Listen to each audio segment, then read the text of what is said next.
하나님 감사합니다. 오늘도 이 새벽 시간에 우리를 불러주셔서 하나님께 나아갈 수 있게 하시니 감사합니다. 하나님이 우리의 영원하신 기업이라고 오늘 찬양했습니다. 날마다 하나님 안에서 살아가는 우리가 되게 하여 주시옵소서. 하나님 주신 은혜 가운데 살아가게 하여 주시옵소서. 하나님께 영광 드리는 거룩한 아름다운 인생 되게 하여 주옵소서. 감사하고 예수님의 이름으로 기도합니다. 아멘. 오늘 말씀 보겠습니다. 오늘 말씀은요, 여호수아서 12장 1절부터 23절까지 좀 긴 것 같지만 좀 짧아요. 그렇게 길지 않습니다. 우리 함께 읽을게요. 이스라엘 자손이 요단 저편해 돋는 쪽 곧 아르논 골짜기에서 헤르몬 산까지의 동쪽 온 아라바를 차지하고 그 땅에 쳐 죽인 왕들은 이러하니라. 시온은 헤스본에 거주하던 아모리 족속의 왕이라. 그가 다스리던 땅은 아르논 골짜기가에 있는 아로엘에서부터 골짜기 가운데 성읍과 길르앗 절반 곧 암몬 자손의 경계 야복강까지이며 또 동방 아라바 긴네롯 바다까지이며 또 동방 아라바의 바다 곧 여메이 벳여시못으로 통한 길까지와 남쪽으로 비스가 산기슭까지이며 옥은 르바의 남쪽 족속으로서 아스타롯 에드레이에 거주하던 바산의 왕이라. 그가 다스리던 땅은 헤르본 산과 살르가와 원 바산과 및 구슬 사람과 마아가 사람의 경계까지의 길르앗 절반이니 헤스본 왕 시온의 경계에 접한 곳이라. 여호와의 종 모세와 이스라엘 자손이 그들을 치고 여호와의 종 모세가 그 땅을 루벤 사람과 갓 사람과 므낫세의 반지파에게 기업으로 주었더라. 여호수아가 이스라엘 자손이 요단 이편 곧 서쪽 레바논 골짜기의 발갈에서부터 세일로 올라가는 곳 한락산까지 쳐서 멸한 그 땅의 왕들은 이러하니라. 그 땅을 여호수아가 이스라엘 지파들에게 구분에 따라 소유로 주었으니 곧 산지와 평지와 아라바와 경사지와 광야와 네겝 곧 헷 족속과 아모리 족속과 가나안 족속 브리스 족속 히위 족속과 여보스 족속의 땅이라. 하나는 여리고 왕이요 하나는 베델 곁에 아이 왕이요 하나는 예루살렘 왕이요 하나는 헤브론 왕이요 하나는 야르뭇 왕이요 하나는 라기스 왕이요 하나는 에글론 왕이요 하나는 게셀 왕이요 하나는 드빌 왕이요 하나는 게델 왕이요 하나는 호르마 왕이요 하나는 아랏 왕이요 하나는 림나 왕이요 하나는 아둘람 왕이요 하나는 막게다 왕이요 하나는 베델 왕이요 하나는 답부아 왕이요 하나는 헤벨 왕이요 하나는 아벡 왕이요 하나는 라사돈 왕이요 하나는 마돈 왕이요 하나는 하솔 왕이요 하나는 시므론 무론 왕이요 하나는 악사 왕이요 하나는 다낙 왕이요 하나는 무깃도 왕이요 하나는 게데스 왕이요 하나는 갈멜의 용납 왕이요 하나는 돌의 높은 곳의 돌 왕이요 하나는 길갈의 고임 왕이요 하나는 디르사 왕이라. 모두 30 왕이었더라. 아멘. 오늘은요 히스토리 16번째 시간이에요. 이제 여호수아가 이끄는 그 군사가요 가나안의 주요 거점지를 모두 점령했죠. 하나님께서 약속하신 대로 승리를 주신 거죠. 오늘 본문은요 1절부터 6절을 보면 요단강을 건너기 전 모세가 이끌 때 점령한 두 왕과 지역이 나와요. 두 왕이 누구냐면 헤스본 왕 시온과요 바산한 옥이죠. 이어서 그 땅을 먼저 분배받은 세 지파 루벤, 갓, 므낫세 반지파가 언급돼요. 다음 7절에서 8절은요 이제 여호수아를 통해서 점령한 요단 서쪽 지역이 나오는 거예요. 그리고 9절부터 마지막 절까지는 주요 성읍에 이 31명의 왕이 열거되는데요.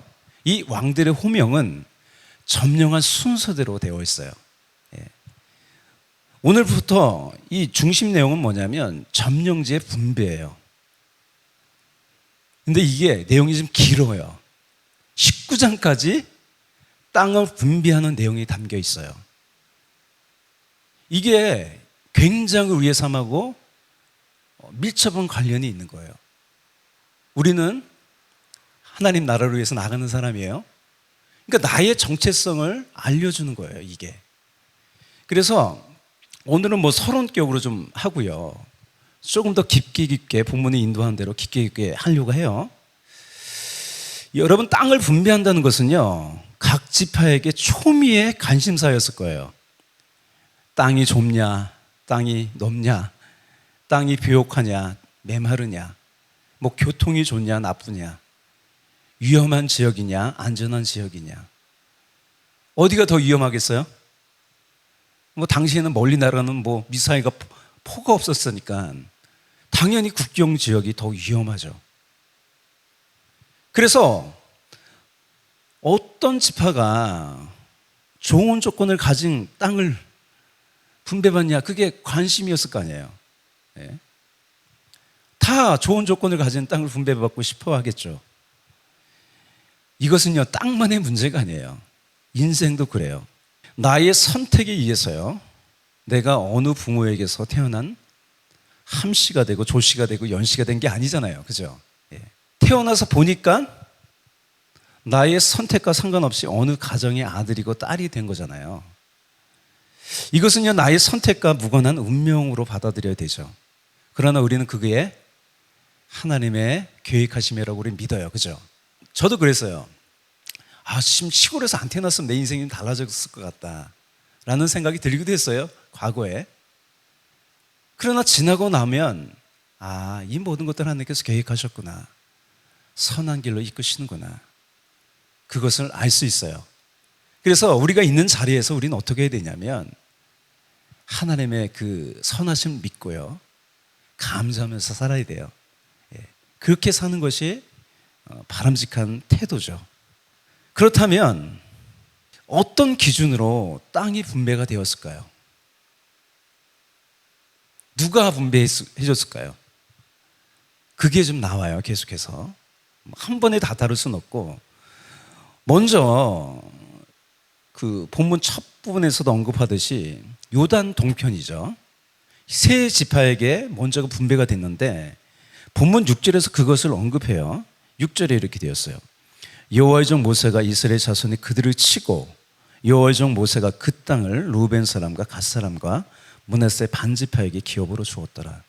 누가 주었대요? 누가 선택을 했어요? 모세가 선택을 했어요. 근데 모세가 뭐 독단적으로 선택했겠어요? 여러 가지 조건을 따지고 기도하고 주었겠죠. 이 세 지파에게 먼저 분배해 준 이유는 뭘까요? 민수기 32장을 보면 이 세 지파에게 분배하는 내용이 나와요. 이스라엘이 이제 그 광야의 시절 끝에 이제 이쪽 사해 오른쪽으로 올라오잖아요. 그런데 거기 있던 그 민족들이, 그 족속들이 우리는 길만 갈 거야, 좀 피해줘, 양해해줘 그랬어요. 근데 어떻게 해요? 안 된다는 거예요. 뭐 싸우려고 하는 거죠. 그래서 그게 하나님 뜻인지 모르겠지만 요단 그 동쪽 지역을요 많이 굉장히 크게 점령을 한 거예요. 그런데 그 땅이 굉장히 비옥한 지역이었어요. 그 땅을 보면서 이 루벤 지파와 갓 지파가 이 가축이 굉장히 많았거든요. 그래서 모세한테 요청을 하는 거예요. 이 땅을 우리에게 기업으로 달라고. 근데 모세가 좀 약간 화가 났어요. 이 지금 가나안의 정복을 앞두고 있는데 너는 여기 그냥 주저앉아 가지고 전쟁도 안 하고 그럴 거냐? 모르겠어요. 뭐 그 루벤 지파와 갓 지파가 처음부터 그런 마음이었는지 모르겠지만 은은한 끝에 뭐라고 하냐면 이렇게 말해요. 민수기서 32장 우리가 볼까요? 그들이 모세에게 가까이 나와 이르되 우리가 이곳에 우리 가축을 위하여 우리를 짓고 우리 어린아이를 위하여 성읍을 건축하고 이 땅에 원주민이 있으므로 우리 어린아이들을 그 견고한 성읍에 거주하게 한 후에 우리는 무장하고 이스라엘 자손을 그곳으로 인도하기까지 그들의 앞에서 가고 이스라엘 자손이 각기 기업을 받기까지 우리 집으로 돌아오지 아니하겠사오며 우리는 요단 이쪽 곧 동쪽에서 기업을 받았사오니 그들과 함께 요단 저쪽에서는 기업을 받지 아니하겠나이다. 이 말을 듣고요 모세는요 이 두 지파에게 줘요. 또 므낫세 반이죠, 반지파, 땅이 넓으니까 그 위쪽 지방을 므낫세의 반지파에게 주었어요. 그러니까 이게 모세가 독단적으로 결정한 건 아니겠죠, 그죠? 여러 가지 조건을 따지고 하나님께 묻고 그래서 결정을 한 거죠. 이것이 말해주는 건 뭐냐면 하나님께서 우리의 선택을 존중해 준다는 거예요. 하나님은 사람은요 강제로 어떻게 안 합니다. 이렇게 인도는 하죠. 근데 결정은 우리의 선택에 달려 있는 거예요. 또 우리가 뭘 또 알 수 있냐면 지금의 내 자리가 나의 선택도 있겠지만 하나님께서 이끄신 자리임을 우리가 알고 있어요. 그래서 내가 있는 자리에서 하나님의 선하심을 믿으면서요 모든 일에 감사할 수 있는 거예요. 하나님께서 나를 이 음성 땅에 살게 하셨어요, 그죠? 이것이 나의 선택만이 아니에요. 나의 모든 삶을 다스리시고 주관하시고 나의 전 인생을 하나님께서 섭리하십니다. 그걸 우리가 믿는 거죠. 그래서 힘들고 어려워도 주님은 선하셔 감사하면서 나가야 되는 거예요. 왜? 우리는 하나님 믿는 사람이기 때문입니다. 이스라엘 지파 중에서요 유일하게 땅을 분배받지 못한 지파가 레위 지파죠. 레위 지파는요 뭘 보여주냐면 하나님을 섬기는 백성들의 궁극적인 미래를 보여줘요. 하나님은 나에게 기업을 주실 뿐만 아니라 나의 영원한 기업이 되십니다. 그래서 다윗이 23편에서 이렇게 고백해요. 우리 함께 우리 새벽 성경을 읽을게요. 진실로 주의 선하심과 인자하심이 내가 사는 날 동안에 나를 따르리니 나는 주님의 집으로 돌아가 영원히 그곳에서 살겠습니다. 이 땅에서 우리가 하나님이 주신 기업으로 살아요. 그죠? 하나님 은혜 가운데 살고요. 또 때가 되면 우리가 영원한 하나님의 기업에서 살 줄 믿습니다. 아브라함은요 여호와의 말씀을 따라 여호와가 지시하는 땅으로 갔어요. 아브라함은요 갈대아 우르를 떠나 오직 여호와를 분깃으로 삼은 거예요. 기업으로 삼은 거예요. 우리도 마찬가지예요. 우리의 영원한 기업, 이 분깃은요 예수님 안에 있는 하나님 나라예요. 그래서 예수님 안에서요 이 땅에서도요 참된 안식과 평안을 누리고요 때가 되면 우리를 영원한 하나님 나라로 이끌어 들이실 거예요. 오늘 길게 다룰 수는 없잖아요. 19장까지니까 서론적으로 봤어요. 계속해서 이제 깊게 좀 다루겠어요. 마지막으로요 다윗의 시 16편을 좀 읽을게요. 여호와는 나의 산업과 나의 잔의 소득이시니 나의 빈깃을 지키시나이다. 내게 줄로 재어준 구역은 아름다운 곳에 있으며 나의 기업이 실로 아름답도다. 여러분 내가 어디에 있든 무슨 일을 하든 하나님의 은혜 아래에서 살고 있습니다. 주님께서 내게 주신 기업이에요. 내게 주신 분깃입니다. 우리가 잘나서 내가 만들어서 그 기업으로 사나요? 다 하나님의 은혜인 거예요. 하나님은 우리의 영원한 기업이 되십니다. 할렐루야. 우리 기도할게요. 사랑과 은혜가 풍성하신 주님, 우리가 태어나고 이 세상에 살아가고 하루하루 숨쉬며 사는 것이 다 하나님의 은혜입니다. 특별히 우리에게 영생을 주시려고 이 땅에 예수님을 보내셔서 예수님 믿어 예수님 안에서 영원한 기업을 누리게 하시니 감사합니다. 날마다 그 예수님을 찬양하면서 그 은혜를 누리면서 또 주님께 영광 드리면서 먼저 그의 나라와 그의 의를 구하며 날마다 살아가는 복된 우리의 삶이 되게 하여 주시옵소서. 모든 영광을 주님께 드리며 예수님의 이름으로 기도합니다. 아멘.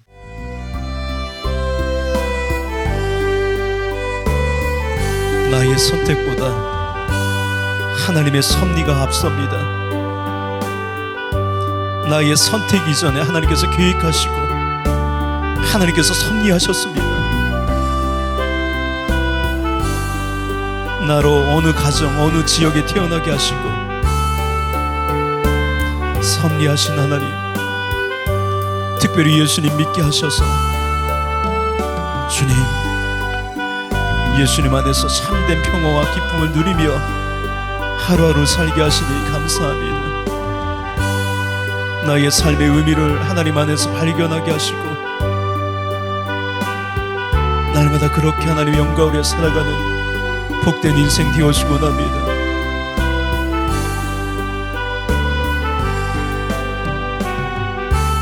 내가 사는 환경이 어렵다면 그것이 나를 더 귀하게 쓰시러 가신 것임을 우리가 믿습니다. 나를 귀하게 보신 것입니다. 좋은 조건이 아니라 안 좋은 조건에 두신 것은 나를 더욱더 귀하게 쓰시려고 그렇게 하신 것입니다.